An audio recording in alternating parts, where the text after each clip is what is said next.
Amén. Vamos a leerlo entonces. Honramos a nuestro Padre, Hijo y Espíritu Santo. Dice el verso 1: una mujer de las mujeres de los hijos de los profetas clamó a Eliseo diciendo: tu siervo mi marido ha muerto, y tú sabes que tu siervo era temeroso de Jehová, y ha venido el acreedor para tomarse 2 hijos míos por siervo. Y Eliseo le dijo: ¿qué te haré yo? Declárame qué tienes en casa. Y ella dijo: tu sierva ninguna cosa tiene en casa, sino una vasija de aceite. Él le dijo: ve y pide para ti vasijas prestadas de todos tus vecinos, vasijas vacías, no pocas. Entra luego y enciérrate tú y tus hijos, y echa en todas las vasijas, y cuando una esté llena, ponla aparte. Me gusta esto porque dice: y se fue la mujer, y cerró la puerta, y encerrándose ella y sus hijos, y ellos le traían las vasijas, y ella echaba del aceite. Cuando las vasijas estuvieron llenas, dijo a un hijo suyo: tráeme aún otras vasijas. Y él dijo: no hay más vasijas. Entonces cesó el aceite, y vino luego y lo contó al varón de Dios, el cual dijo: ve y vende el aceite, paga a tus acreedores, y tú y tus hijos vivid de lo que quede. Amén y amén. Padre, gracias te damos en esta hora por darnos el privilegio de conocer a tus siervos, ministros del Señor. Te pedimos, Señor, que nos hables en esta mañana conforme a tu palabra. Te pido, Dios, que la atmósfera sea preparada para con nosotros, que podamos aprender algo nuevo el día de hoy. En el nombre de Jesús. Amén y amén. Gloria a Dios. Quiero tocar unos cuantos principios y hablar bajo el tema: el tamaño de tu esfuerzo será el tamaño de tu recompensa. El tamaño de tu esfuerzo será el tamaño de tu recompensa. Gloria a Dios. Lo primero que quiero enfatizar es el esfuerzo que hacemos como líderes y pastores a diario. Y es lamentablemente encontrarse a pastores que mientras trabajaban en empresas eran tan dedicados, tan puntuales, y a veces en el ministerio quieren que todo lo haga Dios. Y a veces nos sentamos y vemos el ministerio del crecimiento de otros y no le preguntamos ni siquiera cómo lo lograste, sino que muchas veces como pastores genera muchas veces la envidia, porque decimos: ¿y por qué yo no subo de 50, subo de 100?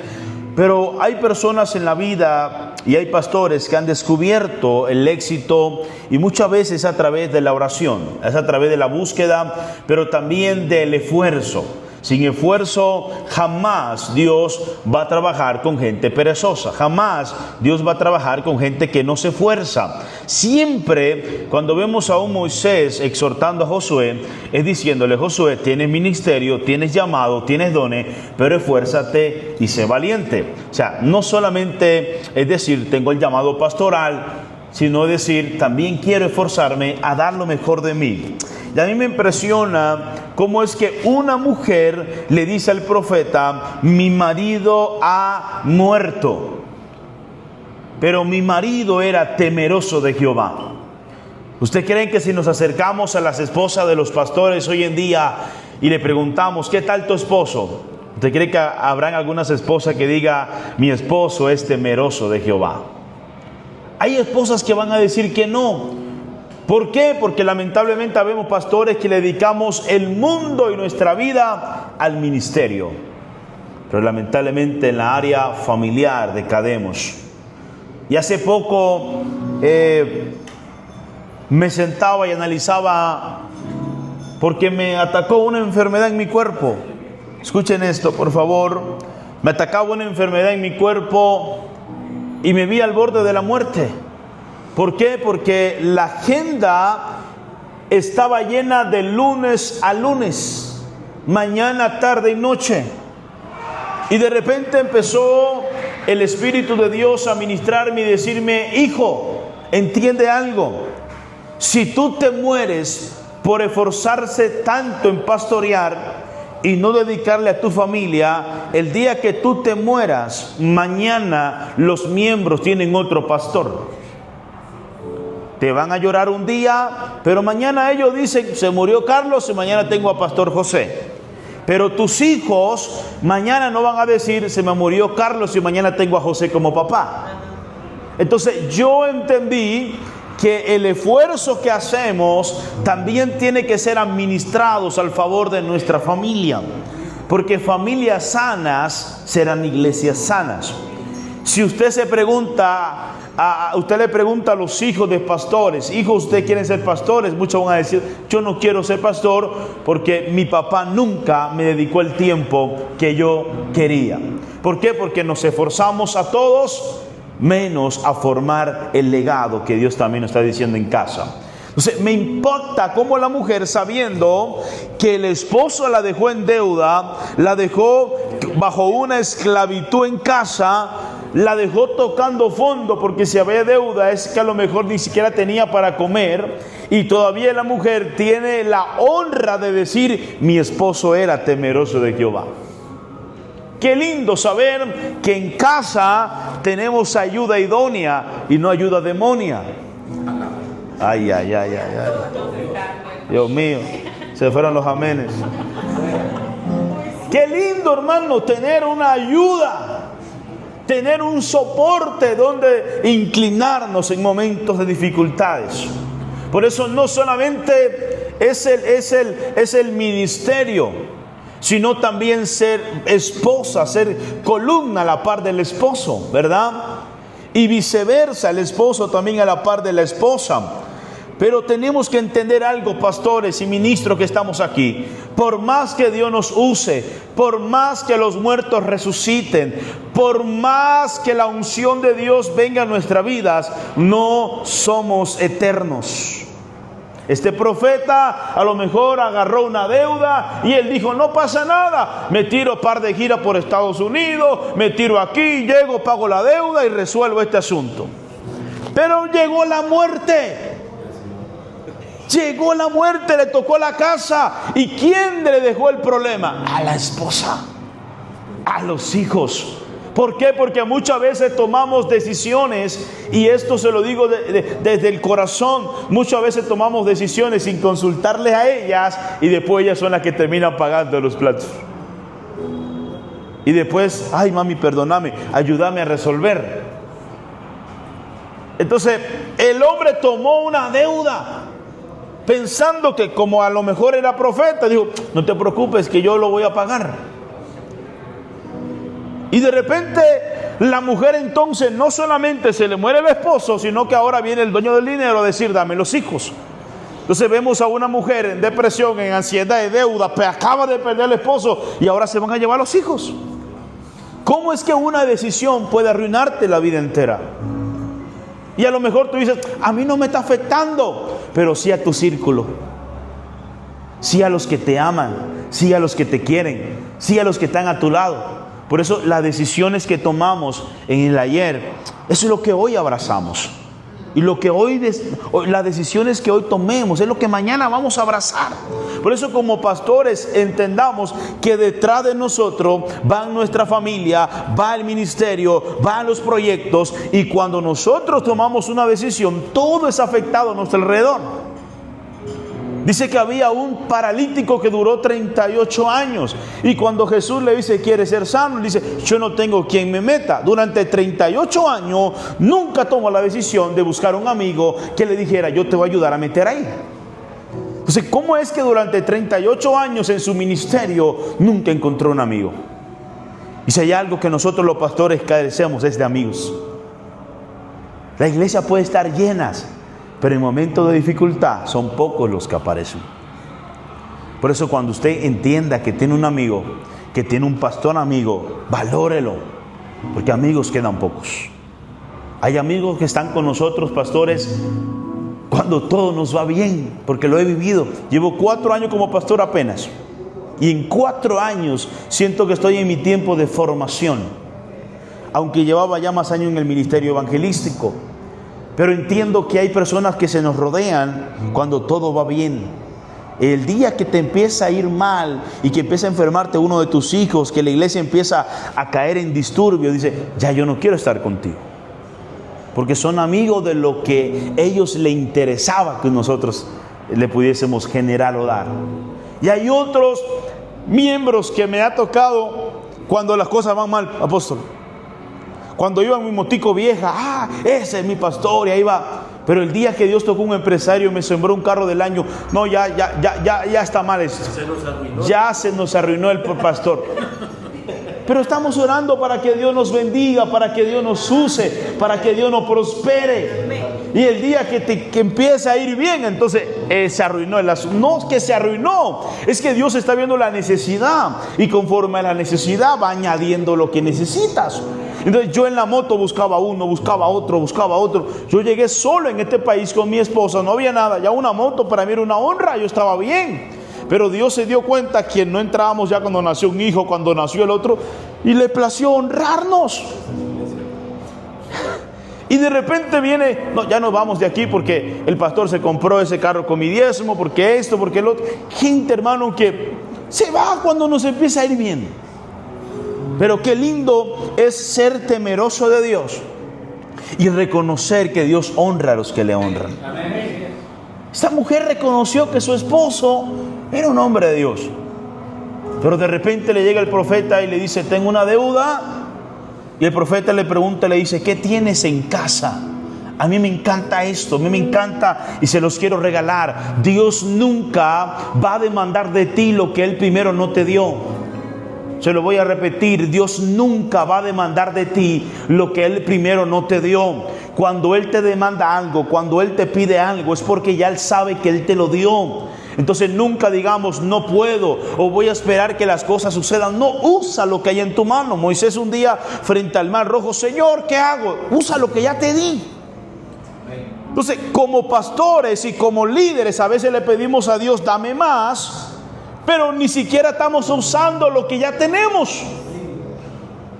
Nuestros miembros muchas veces, pastor, hagamos campaña, hagamos congreso, hagámoslo, pero si no llegan ni siquiera el ayuno, ¿para qué quieres congreso? ¿Para qué quieres vigilia? ¿Para qué quieres campamento? Si lo que estamos haciendo no lo hacemos bien, ¿para qué nos vamos a meter en otro paquete más?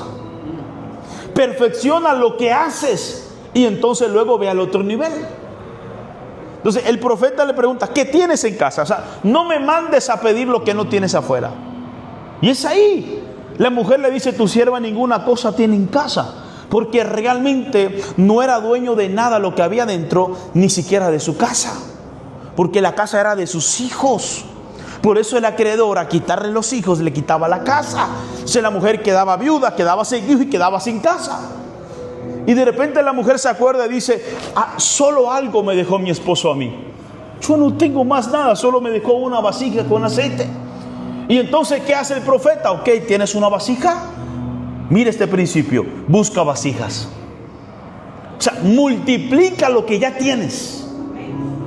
Tienes el talento de evangelista, agarra y da clase y formación de evangelista, multiplica tu ministerio. Eres músico, eres adorador, multiplica lo que tienes. Eres empresario, ve y predica al empresario, trae empresario, multiplica lo que ya tienes.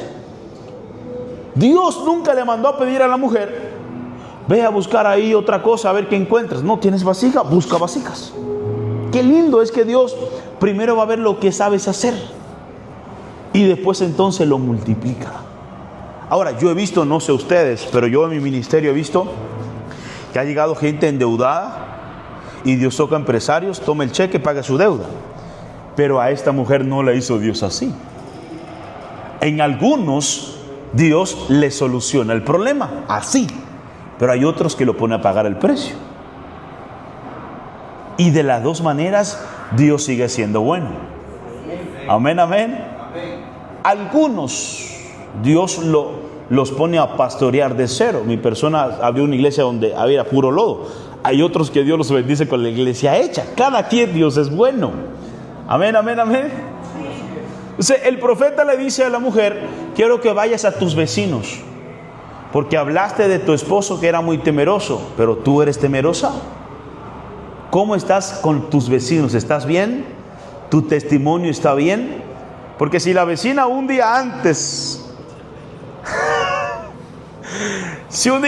vecina, me tiró la basura fuera de mi casa, y ahora le toca vecina, préstame una vasija. ¿Qué te va a prestar? Grosera, altanera. Entonces, el testimonio es importante. Iba a tocar casa por casa. Y las leyes judías se dice que si una mujer viuda visitaba tu casa y te pedía regalado, te pedía prestado, no se lo preste, regálaselo. Pero el profeta le dice: busca vasijas prestadas. Luego le dice: vasijas vacías, porque no solamente se le tenía que regalar la vasija a la viuda, se le tenía que dar comida. Y entonces en ese momento es donde, cuando la viuda se levantase de nuevo y comía, los vecinos iban a decir: ellos están comiendo porque nosotros le dimos de comer. Pero Dios le dijo: no busque vasijas pocas y búscalas vacías, para cuando te bendiga, nadie diga que fue por ellos que te bendije. No sé si alguien me entiende, se lo voy a repetir de nuevo.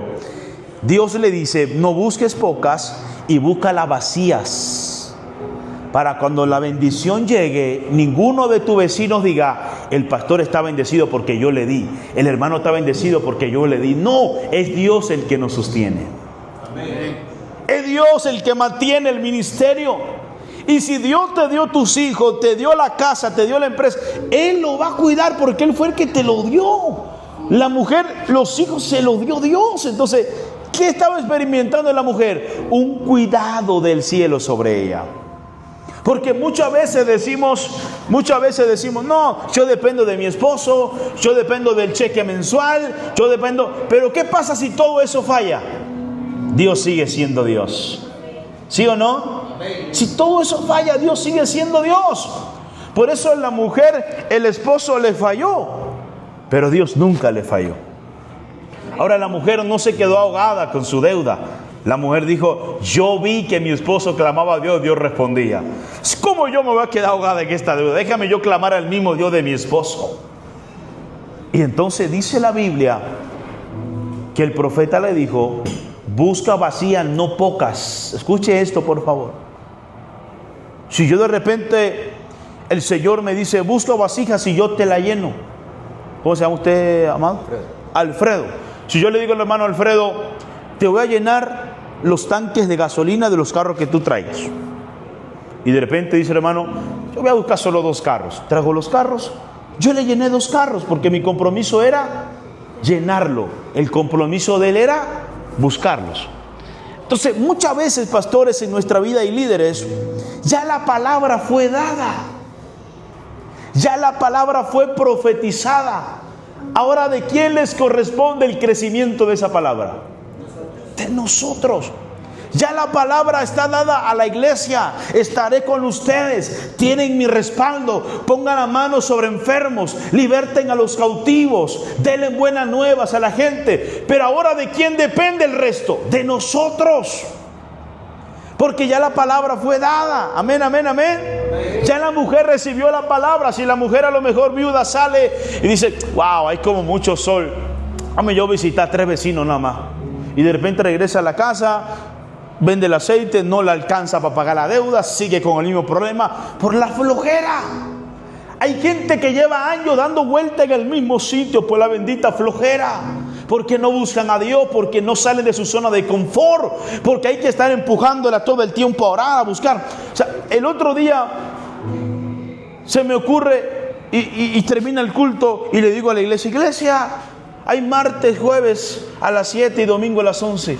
Yo digo: no es posible que todos los domingos le estemos recordando a la gente los días de culto.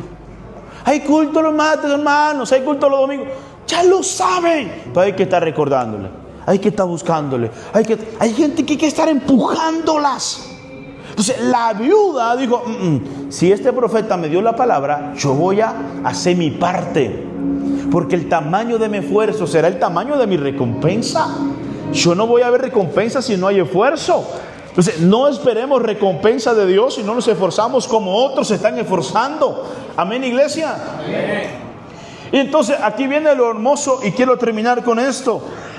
La mujer recibió la palabra profética, pero luego ella se encerró en su casa con sus hijos, con el aceite que tenía, con las vasijas prestadas, el cual estaba en otra deuda, porque ahora debía el dinero y debía las vasijas. Si una de esas se le partía, ¿qué pasaba? Otra deuda. Dios muchas veces, pastores, nos manda a hacer cosas inusuales que solo Dios la va a entender. Como es que yo le llego al hermano, tengo deuda, y me mete en otra deuda. Como es que el profeta a la viuda le dice, tengo una deuda, y el profeta le dice, busca vasijas prestadas. O sea, ya yo no quiero más deuda. Pero Dios camina por sendas misteriosas. Y aquí viene lo lindo. Ella se encerró en su casa, porque dice, y cerrando la puerta, se encerró con sus hijos. Ahí no estaba el profeta. Ahí no estaba el profeta Elías sentado diciéndole, wow, enciérrate, dale, agarra la vasija. No, pero estaba la palabra. Estaba la palabra. Enciérrese. Cuando usted recibe una palabra, enciérrese. Créala a Dios. Hasta que tus ojos no lo vean, no salgas de esa oración. Muchas veces Dios me ha exhortado, porque hoy oramos por una cosa, mañana por otra, pasado por otra, y no hay un esfuerzo de perseverancia, de disciplina. Un día iba yo saliendo a la calle y veía un carro blanco y decía, Señor, qué lindo ese carro blanco, me gustaría uno. Y a la semana veía un rojo, aquel rojo está hermoso. Y de repente a los 15 días, aquel negro, mira los rines, qué lindo, quisiera uno así. Y de repente dice Dios, espérate. Es que no te estoy entendiendo. Cuando te estoy provocando el del blanco, me mandas el verde, me mandas el negro. Entonces decidí a quién toco, al que tiene el blanco, al que tiene el rojo, al que tiene a qué corazón voy a tocar para que te bendiga. Entonces, a veces tenemos un proyecto, tenemos una meta, tenemos esto, y empezamos hoy, mañana dejamos de orar por esto, porque no hay una disciplina de oración. Cuando usted empiece algo, se lo regalo, y empiece a orar por algo hasta que sus ojos no lo vean, no lo suelte. Así tarde 1 mes, 2 meses, 3, hasta que el reino de los cielos se incline y diga, hay perseverancia en este corazón. Amén. Allá en Veracruz, donde pastoreo, que algún día quisiera que usted me visitara, el clima es de 40 grados, 45 grados, ahí es caluroso. Y desde que abrimos, desde el día 1, le dije, iglesia, con los pocos que teníamos, oremos porque aquí algún día